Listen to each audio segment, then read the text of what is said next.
The Bible says, "And it came to pass, after the year was expired, at the time when kings go forth to battle, that David sent Joab and his servants with him and all Israel.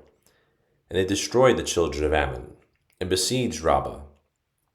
But David tarried still at Jerusalem."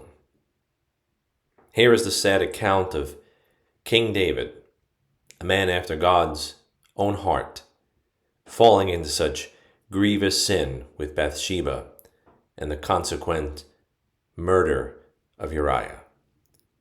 Why did it happen?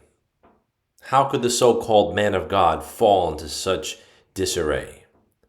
How could the king of Israel, the sweet psalmist, make such awful mistakes, such grievous sin, such terrible reproach against his God?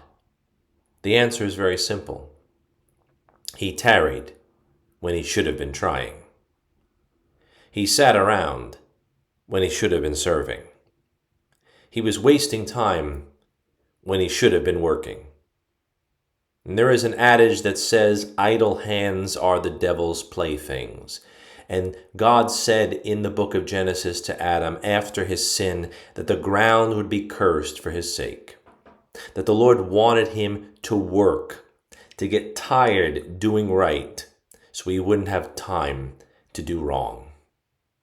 And if all you do today is sit around, seek to amuse yourself, don't put your hand to the plow, you too, like David, may fall into some awful sin.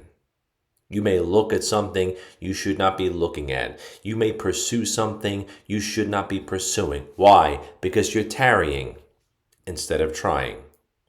You're sitting around instead of serving.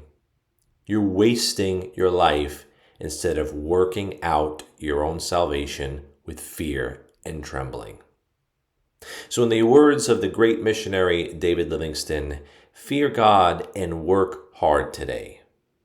Break a sweat tilling the ground for God today, so that at the end of the day, you have nothing to do but lay your head down at night and rest, knowing that you tried your best for the Lord instead of tarrying and falling into some awful sin.